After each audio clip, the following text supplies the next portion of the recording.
মই মোৰ গাঁৱলৈ গৈছোঁ, মোৰ গাঁৱৰ বৰ নামঘৰটোত শ্ৰীমন্ত শংকৰদেৱৰ জন্মতিথি 5 বাৰ পতা হয়। খেল 5খন, ডাঙৰটোৱে কয় আমি আগত পাতিম, সৰুটোৱে কয় আমি আগত পাতিম। এই যে খেল শংকৰদেৱৰ তিথিটো পাতিম, তাতো কাজিয়া। এই অন্ধকাৰৰ বিশাল পৰিমণ্ডলৰ বাটেৰে পূৰ্ণিমাৰ জোনাকৰ সোণালী কিৰণ যদি কঢ়িয়াই আনিব লাগে, তেন্তে কৃষ্ণক অনুধাৱন কৰিব পাৰিব, যি কৃষ্ণ সৰ্বপল্লী ৰাধাকৃষ্ণনৰ জীৱনৰ দৰ্শন। এই সৰ্বপল্লী ৰাধাকৃষ্ণনৰ জীৱনৰ অন্যতম দৰ্শন হৈছে শ্ৰীকৃষ্ণ। শ্ৰীকৃষ্ণই সৰুতে মাটি খাইছিল।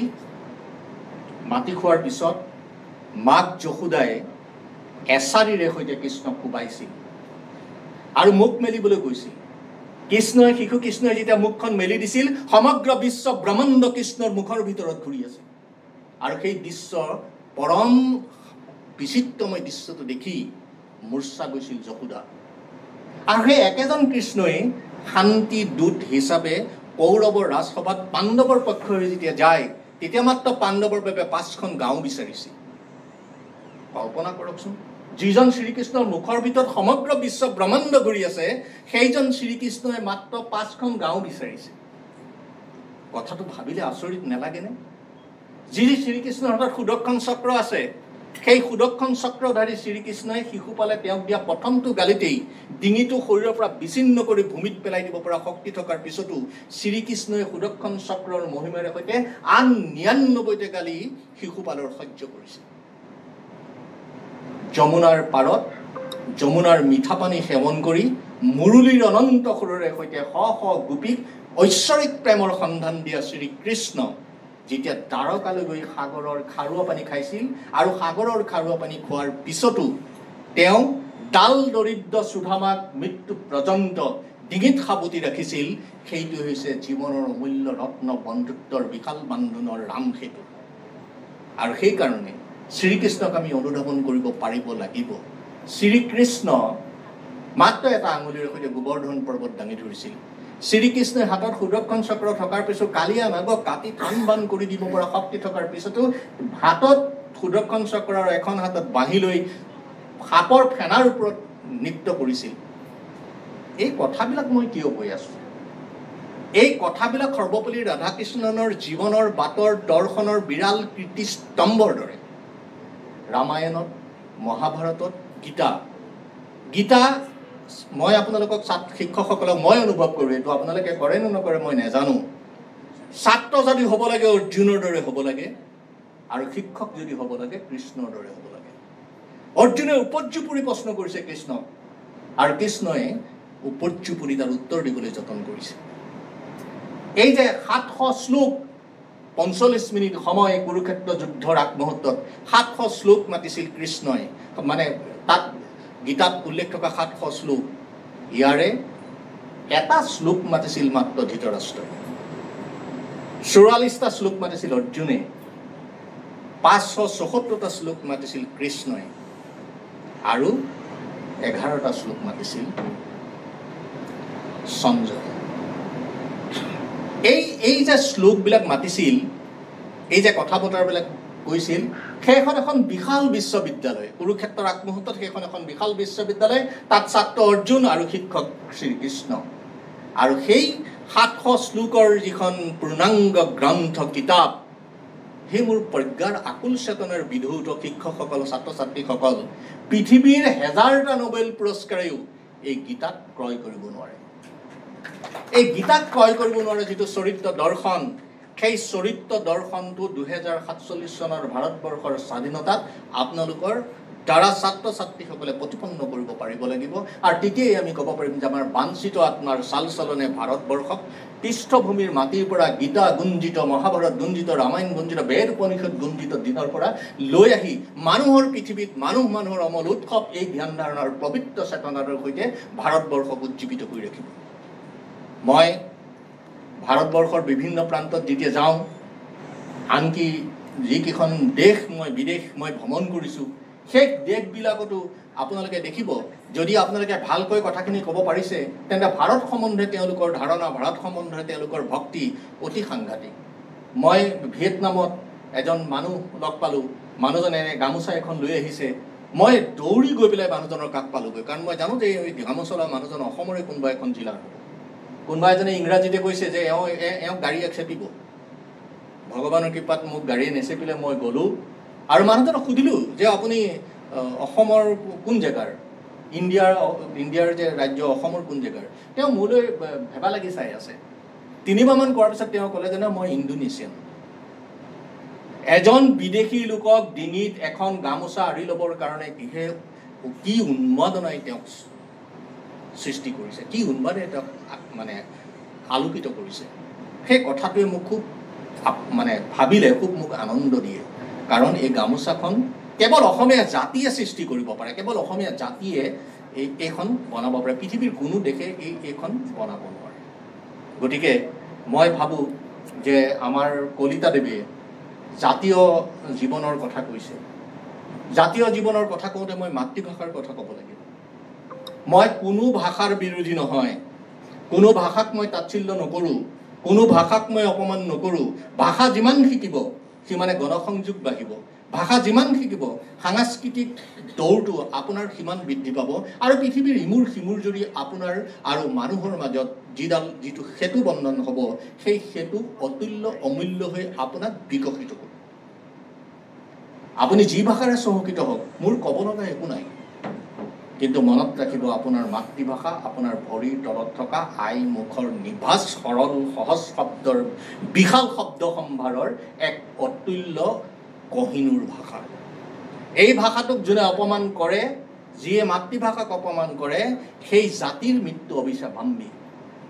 গতিকে 1000 বছৰ আগৰ পৰা আমাৰ ভাষাই কথিত ভাষাত আইনাম, বিয়ানাম, লোকগীত, বনগীত, বিহুগীত, গৰখীয়া সভাৰ গীত, ফুলকোঁৱৰ গীত, মণিকোঁৱৰ গীত, জনাগাভৰুৰ গীত, এই গীতবোৰ মানুহৰ মুখে মুখে আহি আজি আধুনিক যুগত গৱেষণাৰ মাধ্যমেৰে সৈতে ই আমাৰ বিশাল সংস্কৃতিৰ অনন্য মহাসিন্ধু হৈ পৰিছে।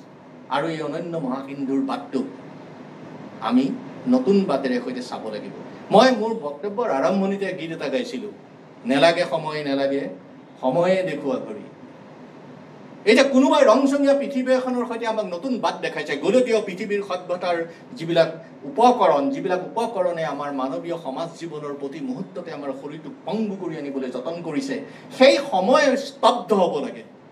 আৰু আমাৰ মাটিৰ পৰা গুঞ্জিত হৈ অহা গুৰু শংকৰৰ শুন শুন ৰে সুৰ বৈৰী প্ৰমাণা নিশাচৰ নাশ নিদানা ৰাম নাম যম সমৰক সাজিয়ে ৰাম নাম যম সমৰক সাজিয়ে সমদলে কয়লি পয়ানা।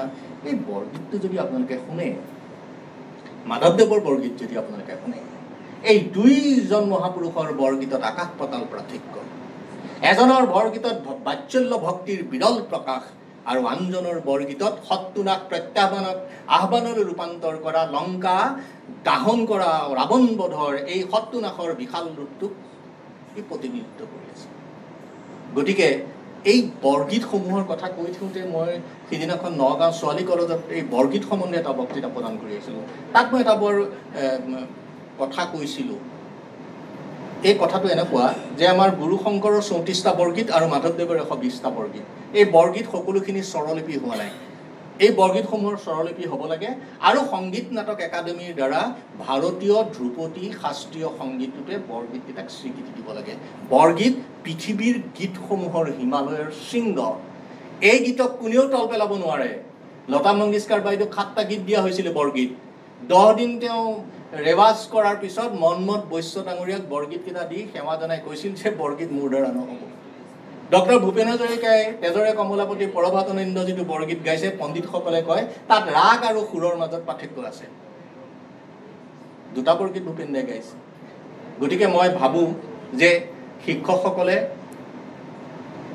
আধুনিক যিটো শিক্ষা ব্যৱস্থা আছে, নতুন যিটো শিক্ষা ব্যৱস্থা আছে, এই নতুন শিক্ষা ব্যৱস্থাটোৰ মাজেৰে আমি পুৰণি শিক্ষা ব্যৱস্থাটোক চালি জাৰি চাই তাত গুঞ্জিত হৈ থকা, তাত ৰপ্ত অনেক মানৱীয় সত্তাৰ জাতি গঠনৰ প্ৰক্ৰিয়াৰ বিশাল বাটটো আৰু নিকৃষ্টীয় মানুহৰ সভ্যতা সংস্কৃতিৰ বিশাল জীৱনধাৰাই কেনেকৈ অসমীয়া মহাজাতিৰ ৰূপ পৰিগ্ৰহ কৰিছে আৰু সেই ৰূপে জ্যোতি ককাইদেৱে কোৱাৰ দৰে মই কত পৰ্বতৰ কত ভৈয়ামৰ শত শত নিজৰাৰ ধাৰ হিলদল ভাঙি বৈ আহি আহি বৰলুইতত হৈ যাওঁ একাকাৰ। এতিয়া বৰলুইতত একাকাৰ হৈ যোৱা, এতিয়া প্ৰবল জলস্ৰোত আৰু জলস্ৰোতৰ যিটো প্ৰতীক অৰ্থৰ যিটো ভেটি, সেই ভেটিটোৱে অসমীয়া মহাজাতি। আৰু বৰলুইতে বংগোপসাগৰৰ ঢাপলি মেলি পৃথিৱীৰ বিশাল গণসমুদ্ৰত কাৰ কথা কৈছে? অসমীয়া জাতীয় জীৱনৰ কথা কৈছে, শ্ৰীমন্ত শংকৰদেৱৰ কথা কৈছে, মাধৱদেৱৰ কথা কৈছে, আমাৰ সংস্কৃতিৰ আটাইতকৈ ডাঙৰ ৰজা লক্ষ্মীনাথ বেজবৰুৱাৰ কথা কৈছে, সাহিত্য ভীষ্ম পদ্মনাথ গোহাঁইবৰুৱাৰ কথা কৈছে, জ্যোতি ককাইদেউৰ কথা কৈছে, বিষ্ণু ৰাভাৰ কথা কৈছে, ফণী শৰ্মাৰ কথা কৈছে। এইবোৰ আমাৰ পৃষ্ঠভূমি, এইবোৰ আমাৰ ঐতিহ্য। ঐতিহ্য শব্দটো কৈ থাকোঁতে সেই মোৰ পৰম শিক্ষকসকল, আপোনালোকে কোনোদিনেই আপোনালোকৰ ছাত্ৰসকলক আনকি আপোনালোকেও ঐশ্বৰ্যক সাবটিবলৈ চেষ্টা নকৰিব। কোনোদিনে ঐশ্বৰ্যক আপোনালোকে খামুচি নধৰিব। আপোনালোকে ঐতিহ্যক খুচৰিবলৈ যত্ন কৰক, ঐতিহ্যক আপোনালোকৰ বুকুত প্ৰতিষ্ঠা কৰিবলৈ যত্ন কৰক। ঐতিহ্যক যিদিনাখনি বুকুত প্ৰতিষ্ঠা কৰিবলৈ যত্ন কৰিব, সেইদিনাখনৰ পৰাই দেখিব ঐশ্বৰ্যই নিজে আপোনালোকৰ কাষলৈ সমদল কৰি আহিব। ঐশ্বৰ্যক বিচাৰি যদি আপোনালোকে হাবধৰি খায়, তেন্তে ঐতিহ্য আপোনালোকৰ হাতৰ পৰা হেৰাই যাব। ঐতিহ্য হেৰুৱা মানুহে কোনোদিনেই ঐশ্বৰ্যক নিজৰ বুকুত চিৰস্থায়ী কৰি ৰাখিব নোৱাৰে। মই কামৰূপ জিলাৰ শিক্ষা বিভাগে এই অনুষ্ঠানটো পাতিছে, মই ৰঙিয়াৰ কথা কৈছোঁ। হৰদত্ত, বীৰদত্ত, দণ্ডুৱাদ্ৰু, বৈষ্ণৱ ভকতসকলৰ ওপৰত হোৱা অত্যাচাৰ, এই বিশাল কথা বতৰাৰ সৈতে এইখন জিলা তেজেৰে সৈতে ৰাঙলী হৈছিল। ভাৰতৰ স্বাধীনতা সংগ্ৰামত কৃষক বিদ্ৰোহ আৰু ৰাইচ মিল ৰঙিয়াত অনুষ্ঠিত কৰিছিল। কৃষক বিদ্ৰোহ কাক কৈছিল, ৰাইচ মিল কাক কৈছিল, ৰাইচ মিলত কি হৈছিল, কৃষক বিদ্ৰোহত কি হৈছিল? কোনোবা দিনা মই শিক্ষা বিষয়া কলিতাকো অনুৰোধ কৰিম, আমাৰ বাইদেউকো অনুৰোধ কৰিম যে একোখন বিদ্যালয়ত অন্তত মাহত এবাৰ হ'লেও আমাৰ সমাজ জীৱনক উদ্বেলিত কৰি স্বাৱলম্বী স্বাভিমানেৰে সৈতে এটা ৰূপ দিয়াৰ চেষ্টা কৰা বৰেণ্য কীৰ্তি ধীমান সাহিত্যিক, নাট্যকাৰ বা অন্যান্য যিসকল সমাজৰ বাবে নমস্য, তেনে ব্যক্তিক মাতি ছাত্ৰ ছাত্ৰীসকলৰ সৈতে পৰিচয় কৰি দিয়াটো ভাল। যি পুৰণি কথা জানে, যি পুৰণি কথাৰ বাটেৰে নতুনক নতুনকৈ গঢ়িবলৈ পাৰে। আপোনালোকৰ কাষতে বাহেদৰচালি মদন কামদেৱ মন্দিৰ, তাৰ যিটো ভাস্কৰ্য, তাৰ যিটো মূৰ্তি, এই মূৰ্তিবিলাকৰ বিশাল যিটো চৰিত্ৰ দৰ্শন, এই চৰিত্ৰ দৰ্শনটোৱে আপোনালোকৰ জিলাখনত প্ৰাচীন কালত সাংস্কৃতিক বৈভৱ এটাক কেনেদৰে মানুহৰ অভিধা কৰি সমাজক জীৱনৰ ৰঙীন বাট কৰিছিল, এই কথাখিনি কোনোবা দিনা আমি ভাবোঁ নেকি? কোনোবা দিনে আমি ছাত্ৰ ছাত্ৰীক কওঁ নেকি? হয়তো পাঠ এটা আমাৰ আছে, বিদ্যালয়ৰ পাঠ এটা আমাৰ আছে, পাঠটোত আমি কথাখিনি পঢ়ুৱাই দিওঁ। খুব কম সংখ্যক বিদ্যালয়ৰ ছাত্ৰ ছাত্ৰীকহে তালৈ মই যোৱা দেখা যায়। মই গুৱাহাটীত থকাৰ পৰা এতিয়ালৈকে মই নিজৰ অনুসন্ধানৰ বাবে, নিজৰ অনুসন্ধিতৰ বাবে, নিজৰ জ্ঞানৰ বাবে ৬-৭ বাৰমান গৈছোঁ। মই তাত গৈ কিতাপ বিচাৰিছোঁ, তেওঁলোকে মোক বহুত দিনৰ পিছত এখন কিতাপ দিব পাৰিছে। গতিকে এই যে ঐতিহ্যৰে বিভূষিত আমাৰ মাটি, আমাৰ আধ্যাত্মিক জীৱনকাল, ৰজা মহাৰজাৰ যিটো বাট, সেইটো আমি চাব শিকিব পাৰিব লাগিব। মই জানো যে আমাৰ শিক্ষকসকলৰ অনেকেই, মই আপোনালোকক দুখ দিয়া নাই, মই ক্ষমা প্ৰাৰ্থনাৰে ক'ব খুজিছোঁ যে আমি কাইথেলি লিপিৰ বিষয়ে আমি নাজানো, বহুত কম সংখ্যকে জানো। কাইথেলি লিপি কাক কয়, গড়গঞা লিপি কাক কয়, কানাই বৰশী বুঢ়া শিলালিপি কাষলৈ আমি কোনোবা দিনা গৈছোঁনে? তাম্ৰ লিপিবিলাকত কি কথা বতৰাবিলাক আছে, সেইবিলাক আমি কোনোবা দিনা পঢ়িছোঁনে? সেই যে ঐতিহ্য, সেইবোৰ সেই ঐতিহ্য যদি আমি সাৱটি নতুন বাটেৰে সৈতে যদি খোজকাঢ়িব নোৱাৰোঁ, তেন্তে এখেতে কোৱাৰ দৰে জাতীয় জীৱনৰ বিৰল উৎসাহ উদ্দীপনাৰ যিটো বীজ, সেই বীজটো কোনোদিনেই কৃষকে অৰ্থাৎ শিক্ষকসকলে তেওঁলোকৰ হাতৰ পাজিখিৰে আঙুলিৰে মাটিত সিঁচিব নোৱাৰিব। মাটিয়ে সেই বীজৰ বক্ষ ফালি পৃথিৱীৰ বক্ষফালে শিৰোন্নত পৰিয়াল হৈ আমাৰ পেটৰ ভোকৰ আকাশ কোনোদিনেই নিৰ্বাপন কৰিব নোৱাৰে।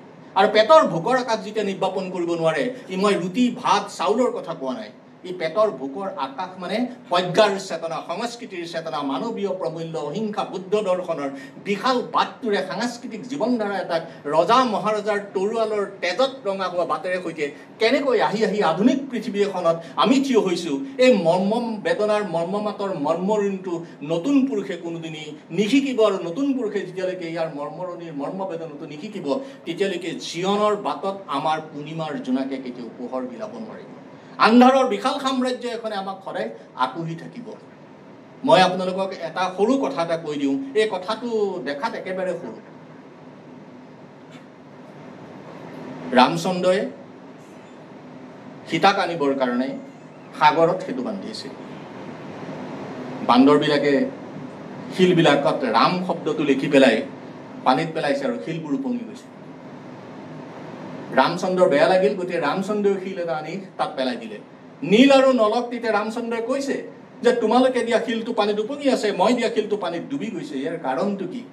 বোলে প্ৰভু, এই শিলটোত আমি ৰাম শব্দটো লিখিছোঁ, আপুনি ঈশ্বৰক প্ৰেৰণা কৰা নাই, ঈশ্বৰক আপুনি প্ৰাৰ্থনা কৰা নাই, সেইকাৰণে আপোনাৰ শিলটো তললৈ গৈছে।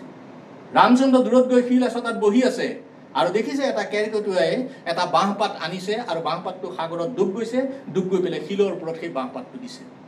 ৬-৭ বাৰ মান এনেদৰে যেতিয়া কেৰ্কেটুৱাৰ এই কৰ্ষণটো দেখিছে, ৰামচন্দ্ৰই উঠি আহি পেলাই কেৰ্কেটুৱাটোক কৈছে যে তুমি এইবোৰ কি কৰি আছা? কেৰ্কেটুৱাটোৱে ৰামচন্দ্ৰলৈ নোচোৱাকৈ কৈছে, তুমি জোৰ মানুহ য'ত বহি আছা বহি থাকা, ৰাম প্ৰভুৰ ভাৰ্যাক ৰাৱণে হৰণ কৰি নিছে, এতিয়া আনিবৰ কাৰণে এই সেতু বান্ধিছোঁ, যুদ্ধৰ সৈনিক যাব, মোৰ কামত তুমি বাধা নিদিবা। তেতিয়া ৰামচন্দ্ৰই কেৰ্কেটুৱাটোক কৈছে, তুমি যে বাঁহপাত এটা দিছা, এই বাঁহপাতটোৰে সৈতে তোমাৰ সেতু বন্ধৰ কাম হ'ব নেকি? তেতিয়া কেৰ্কেটুৱাটোৱে কৈছে, বেছি প্ৰশ্ন নকৰিবা, তুমি মোক কাম কৰিব দিয়া। মই মাত্ৰ তোমাক এটাই কৈ থওঁ যে যিদিনাখন এই সেতু বন্ধনৰ কামত কোনো বুৰঞ্জীবিদে, কোনো ইতিহাসবিদে এই সেতু বন্ধনৰ বিষয়ে বুৰঞ্জী লিখিব, সেইদিনাখনেই মোৰ নামটো ইয়াত সন্মান সহকাৰে লিখা থাকিব আৰু তোমাৰ নামটো ৰংচোৱা মানুহ হিচাপে এচটা শিলত বহি থকা সাধাৰণ মানুহ বুলি লিখা থাকিব। আপোনালোকে শিক্ষকসকলে আপোনালোকৰ নামটো ৰামচন্দ্ৰই শিলচটাত বহি থকা এজন সাধাৰণ মানুহ বুলি হোৱাটো বিচাৰিব নে আপোনালোকৰ নৱ প্ৰজন্মৰ জীৱন চেতনাক বিকশিত কৰি আকাশৰ পৰা পাতাললৈকে এক দুৰন্ত সত্তাৰে এটা জীৱনক উজ্জীৱিত কৰা আলোক যাত্ৰাৰ মহাৰথী কৰিব বিচাৰিব? এই কামটো শিক্ষকসকলে নিজেই বিবেচনা কৰি ল'ব। মই যিখিনি কথা, মই নিজেও শিক্ষক আছিলোঁ একালত, গতিকে মই আপোনালোকক কাকো দুখ দিবলৈ মই খোজা নাই। মোৰ এইটো বিনম্ৰ প্ৰয়াস আৰু বিনম্ৰ প্ৰাৰ্থনা এইটোৱেই যে I love people, people is my world. মই মানুহ ভাল পাওঁ, মানুহেই মোৰ পৃথিৱী। মানুহক বাদ দি কোনো বাদ হ'ব নোৱাৰে। মানুহক বাদ দি যেতিয়া কোনো বাদ হ'ব নোৱাৰে, তেতিয়া সেই বাদৰ গৰাকী হৈ আপোনালোকে নতুন সৃষ্টিৰে সৈতে, নতুন ৰচনাৰে সৈতে আপোনালোকে কাম কৰিব লাগিব। মই আৰক্ষী বিষয়া, মোৰ কঁকালত এটা পিষ্টল মই গুজি ৰাখোঁ। এজন আৰক্ষী বিষয়াই তেওঁৰ কঁকালত গুজি থকা পিষ্টলটো আৰু খাকী পোছাকৰ অহংকাৰত তেওঁক যিখিনি জেগাত নিৰ্ধাৰণ কৰি দিয়া হৈছে কৰ্তব্যৰ বাবে, সেই এলেকাটোত এনেকুৱা কিছুমান কাম কৰে, সকলো নহয় কিন্তু দেই, এনেকুৱা কিছুমান কাম কৰে যিবোৰ কামৰ বাবে সেই এলেকাটোত বসবাস কৰা মানুহে সেই আৰক্ষী বিষয়াজনক ভয়ত নহয়, সন্মানৰ খাতিৰত একো নোকোৱাকৈ থাকে। আৰু তেনে আৰক্ষী বিষয়াই যেতিয়া চাকৰিৰ পৰা অৱসৰ গ্ৰহণ কৰে, তেতিয়া সেই সমাজৰ লোকসকলে সেই আৰক্ষী বিষয়াজনক এটা নমস্কাৰ নিদিয়ে। এইটো কোৱা হয় ক্ষমতা। আৰু শ্ৰেণীকোঠাত জীৱনৰ সৌন্দৰ্যৰ প্ৰজ্ঞা চেতনাৰ জ্যোতি বিলাই বিলাই জ্বলাই নতুন প্ৰজন্মক পৃথিৱীৰ মানুহ কৰিবৰ কাৰণে যিসকল শিক্ষকে নিজৰ জীৱন পাত কৰি দিয়ে, তেনে শিক্ষক যেতিয়া অৱসৰ গ্ৰহণ কৰে, তেতিয়া সেই এলেকাটোৰ সমাজৰ প্ৰত্যেক মানুহেই সেই শিক্ষকক নমস্কাৰ দিয়ে। এইটো হৈছে প্ৰতিভা। প্ৰতিভা আৰু ক্ষমতা, এই দুইটাক যেতিয়ালৈকে শিক্ষকসকলে একলগ কৰি ব্ৰহ্মপুত্ৰৰ বহ্নিমান গতিৰ দৰে বংগোপসাগৰৰ চেতনালৈ ধাবিত হ'ব, সেই জলসমুদ্ৰ, সেই বংগোপসাগৰৰ জলসমুদ্ৰ বিলীন হোৱা আমাৰ অসমীয়া জাতীয় জীৱনৰ খোজবিলাকৰ আপাদমস্তকত সোমাই থকা সাংস্কৃতিক ৰূপৰ বীজটোক কোনো পানীয়ে আৰু গেলাব নোৱাৰে। ই নেগেলে। সেইকাৰণে আজিৰ এই পবিত্ৰ দিনটোত, সৰ্বপল্লী ৰাধাকৃষ্ণনৰ এই পবিত্ৰ দিনটোত মই আপোনালোকৰ কামৰূপ জিলাৰ দুটামান কথা ক'লোঁ। আমাৰ কাষতে শুৱালকুছি পাট মুগা শিল্পৰ বাবে আমাৰ বিখ্যাত। ইয়াতে শৰাইঘাটৰ ৰণ হৈছিল, ইয়াতে আলৈগুৰি ৰণ হৈছিল, আৰু সেই আলৈগুৰি ৰণৰ একেদিনাই 10,000 সৈন্যক হত্যা কৰাত আতন বুঢ়াগোহাঁই লাচিত বৰফুকনে বিমৰ্ষ মনেৰে যেতিয়া কৈছিল যে আমাৰ একেদিনাই আপোনাৰ ভুলৰ কাৰণে 10,000 মানুহ মৰিল, ভিতৰত দুৰু দুৰু বেদনাৰ আৰ্তনাদ আৰু কঁপনি এটাৰে ভয়ত বিপন্ন মুখখন আছিল যদিও মুখত স্নিগ্ধ হাঁহি এটা লৈ পেলাই আতন বুঢ়াগোহাঁই লাচিত বৰফুকনক কৈছিল, বাৰীৰ পুখুৰী সিঁচিলেও 2-4 শিঙিয়ে পিন্ধে। অৰ্থাৎ সেনাপতিজনক কোনোদিনেই ৰজায়ে ভয়ৰ চৰিত্ৰটো দেখুওৱা নাছিল। আপোনালোকে নাজানে, মই নাজানো, এই নাজানা চৰিত্ৰটো আমি কিবা প্ৰকাৰে আঁতৰাই জানাৰ কামটো কি আছিল, জানিবলৈ হ'লে আমি কি কৰিব লাগিব? কিতাপ মেলিব লাগিব। সেই কামটো আমি কৰিম আৰু আমাৰ ছাত্ৰ ছাত্ৰীসকলক সেই বাটেৰে সৈতে আগুৱাই নিবলৈ যতন কৰিম। মই আপোনালোকক অসমৰ বিভিন্ন ঠাইত মই চাকৰি কৰিছোঁ, বিভিন্ন ঠাইত বিভিন্ন ধৰণৰ মানুহ লগ পাইছোঁ, বিভিন্ন ধৰণৰ সংস্কৃতিৰ সৈতে মই সংযুক্ত হৈছোঁ, পোচাক পৰিচ্ছদ বেলেগ পাইছোঁ। আমাৰ সুজাতা গগৈক অলপ আগতে মই কৈছোঁ যে তেওঁ দিচাংমুখত ঘৰ বুলি কৈছে। দিচাংমুখত ঘৰ বুলি কোৱাৰ লগে লগে বিক্ৰম সিং এইনৰ কথা মোৰ মনত পৰিছে, অনিল পাংগিঙৰ কথা মোৰ মনত পৰিছে। আৰু অনিল পাংগিঙৰ পথাৰত গৈ সৰিয়হৰ মাজত অনিল পাংগিঙে আপোং খাইছিল আৰু মই বহি পেলাই কুকুৰাৰ মাংস খাইছিলোঁ, কাৰণ মই ৰাগিয়াল বস্তু মই নাখাওঁ। গতিকে সেই ধৰণৰ অভিজ্ঞতা আমাৰ হৈছে। মিলিব লাগে, মিলাব লাগে। ৰবীন্দ্ৰনাথে কৈছিল, গুৰু শংকৰৰ জীৱন বাটত মিলনৰ শক্তিশালী মন্ত্ৰটো আছিল। কুকুৰ চিগালৰ গদবৰু আত্মাৰাম জানীয় সভাকো কৰিবা প্ৰণাম, এই কথা বতৰাবিলাক আছিল। আৰু সেই মোৰ শিক্ষকসকল, মই নতুনকৈ এইটো অনুভৱ কৰিছোঁ যে কীৰ্তন দশমখন যেতিয়া মই পঢ়ি আদ্যপ্ৰান্ত শেষ কৰিছোঁ, এবাৰ নহয় বহুবাৰ, আৰু কীৰ্তন দশমৰ 20টা খণ্ডৰ শব্দ সংযোজন কৰি গুৰু শংকৰে কীৰ্তন ঘোষাখন লিখিছিল। এই কীৰ্তন ঘোষাক মই ক'ব খোজোঁ সেইখন ভাৰতবৰ্ষৰ তৃতীয়খন মহাকাব্য। প্ৰথম মহাকাব্য ৰামায়ণ, দ্বিতীয় মহাকাব্য মহাভাৰত, আৰু তৃতীয় মহাকাব্য কীৰ্তন ঘোষা। এই কীৰ্তন ঘোষাৰ কথা বতৰাবিলাক আমি আমাৰ আধ্যাত্মিক বাটটোৰে সৈতে, সাংস্কৃতিক আধ্যাত্মিক বাটটোৰ সৈতে, অকল আধ্যাত্মিক বাটটোৰে নহয়, সাংস্কৃতিক আধ্যাত্মিক বাটটোৰ সৈতে নিব পাৰিব লাগিব। আমি আমাৰ ল'ৰা ছোৱালীক ক'ব পাৰিব লাগিব, যিদৰে কৌটিল্যৰ অৰ্থশাস্ত্ৰত এই কথা পৰিষ্কাৰ, এজন বা দুজন মানুহক চহকী কৰিবলৈ বহুতো মানুহে কৰা উন্মাদনা কেতিয়াও কোনোদিনে পৃথিৱীৰ ৰাজনীতি হ'ব নোৱাৰে। বৰং এজন বা দুজন মানুহে বহুতো মানুহক চহকী কৰিবলৈ কৰা যিটো উন্মাদনা, সেই উন্মাদনাটোহে প্ৰকৃত ৰাজনীতি। এই কথাটো আমি বুজাব পাৰিব লাগিব। পৃথিৱীৰ সকলোবোৰ নীতিৰ ভিতৰত ৰাজনীতি আটাইতকৈ শ্ৰেষ্ঠ নীতি। এই যে সৰ্বপল্লী ৰাধাকৃষ্ণন, তেওঁ জীৱনৰ 4টা অতি সাংঘাতিক ধৰণৰ সন্দিক্ষণ আৰু সংকট তেওঁ জীৱনক বেৰি ধৰিছিল। আৰু সেই জীৱনৰ সন্দিক্ষণ যেতিয়া তেওঁ বেৰি ধৰিছিল, সেইখিনি সময়ত 1962 চনত চীনা আক্ৰমণ হৈছিল, আৰু নেহেৰুৱে প্ৰতিদিনেই, তেতিয়াৰ প্ৰধানমন্ত্ৰী প্ৰতিদিনেই তেখেতৰ কাষলৈ গৈছিল। আৰু তেখেতে ভাৰতীয় দৰ্শনৰ সৈতে নেহেৰুক বুজাইছিল। আৰু নেহেৰুক তেওঁ কি কৈছিল? গীতা পঢ়ি শুনাইছিল। গীতাত থকা পৰম প্ৰাপ্তি আৰু পৰম সন্তোষ পৃথিৱীৰ কোনো সন্তোষে তুলনা কৰিব নোৱাৰে, কোনো সন্তোষে হৰণ কৰিব নোৱাৰে। আৰু জৱাহৰলাল নেহৰুৰ মনটো সেই গীতা শুনি সন্তোষিত হৈছিল। জৱাহৰলাল নেহৰুৰ মৃত্যু তেওঁৰ বাবে এটা ডাঙৰ সমস্যা হৈছিল। লাল বাহাদুৰ শাস্ত্ৰী, তেওঁ দ্বিতীয়টো হৈছিলে পাকিস্তানৰ যুদ্ধ, তাৰপিছত লাল বাহাদুৰ শাস্ত্ৰীৰ মৃত্যু। আৰু লাল বাহাদুৰ শাস্ত্ৰীৰ মৃত্যুৱে তেওঁক অতিকৈ চিন্তান্বিত কৰি তুলিছিল। গতিকে সৰ্বপল্লী ৰাধাকৃষ্ণনৰ যি জীৱন দৰ্শন, সেই জীৱন দৰ্শনটোক আপুনি মহাভাৰতৰ পৰা কোনোদিনে পৃথক কৰিব নোৱাৰে, আপুনি ৰামায়ণৰ পৰা কোনোদিনে পৃথক কৰিব নোৱাৰে, আপুনি গীতাৰ পৰা কোনোদিনে পৃথক কৰিব নোৱাৰে।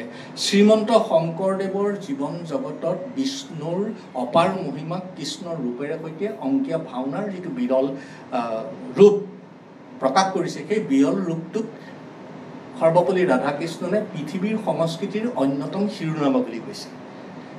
এই যে অৰণ্যৰে ভৰা এখন ঠাই, তাৰ পৰা ওলোৱা এজন বৈষ্ণৱ মহাপুৰুষ, ঈশ্বৰপুৰুষ, তেওঁৰ এই যে সাংস্কৃতিক দৰ্শনৰ ভাওনা, এই যে 7 খলপীয়া মণিকূট, সনাতনবিলাক, শান্তনুবিলাক, পুষ্পবিলাক, কনকদন্তবিলাক, চেতবিলাক, এই যে মণিকূটত ভাগৱত থোৱাই এই যে 7 খলপীয়া যিটো মণিকূট, সেই মণিকূটৰ আৰ্হিত গুৰু শংকৰে যি চিহ্নযাত্ৰা ভাওনা কৰিছিল তেওঁৰ 19 বছৰ বয়সত, নিজে খোল বজাইছিল, নিজে সূত্ৰধাৰ হৈছিল, নিজে অভিনয় কৰিছিল, এইখনেই পৃথিৱীৰ প্ৰথমখন আৰু একমাত্ৰ অংকীয় ভাওনা য'ত সংলাপ নাছিল, য'ত চিত্ৰৰ দ্বাৰা সকলোখিনি বুজাই দিয়া হৈছিল। কছাৰীসকলৰ আক্ৰমণৰ পিছত চিহ্নযাত্ৰাৰ সকলোবোৰ সমূলি, সকলোবোৰ মূল বস্তু ধ্বংসপ্ৰাপ্ত হৈছিল। আৰু তাৰ পিছত আমি কোনোদিনে কেতিয়াও চিহ্নযাত্ৰা এখন পাতিবৰ কাৰণে আমি কেতিয়াও চিন্তা নকৰিলোঁ। শংকৰদেৱ সংঘকে ধৰি সত্ৰ, মহাসত্ৰ, নামঘৰ কোনোৱে এই কথাটো ভাবিব পৰা নাই। আমি সেই চিহ্নযাত্ৰাৰ বিৰল ৰূপটোক আকৌ বিশ্বৰ আগত প্ৰতিষ্ঠা কৰিবৰ কাৰণে আমি চিন্তা নকৰিলোঁ। মই গুৰুজনাৰ আৰু এটা কথা কৈ থওঁ, বৃন্দাবনী বস্ত্ৰ, তাঁতিকুচিত গুৰুজনাই বৃন্দাবনী বস্ত্ৰ বনাই পেলাই নৰনাৰায়ণৰ ৰাজসভাত যেতিয়া সেইখন প্ৰতিষ্ঠা কৰিছিল, নৰনাৰায়ণৰ শিলাৰে গা ধুই যেতিয়া বৃন্দাবনী বস্ত্ৰ প্ৰত্যক্ষ কৰিছিল, নৰনাৰায়ণৰ শিলাৰে চকুৰে পানী বৈছিল আৰু গুৰু শংকৰক ৰাজসভাত নৰনাৰায়ণে ভৰিত ধৰিছিল আৰু তেওঁক মুদ্ৰা, বস্ত্ৰ, ভূমিদান কৰিছিল, যিবোৰ ভূমি আজি কোচবিহাৰত, আমি মধুপুৰ সত্ৰত আমি সেইবোৰ দেখা পাওঁ। সেই যে তেওঁ বৃন্দাবনী বস্ত্ৰ তৈয়াৰ কৰিছিল, 60 হাত দীঘল, 120 হাত বহল, বা 120 হাত দীঘল, 60 হাত বহল।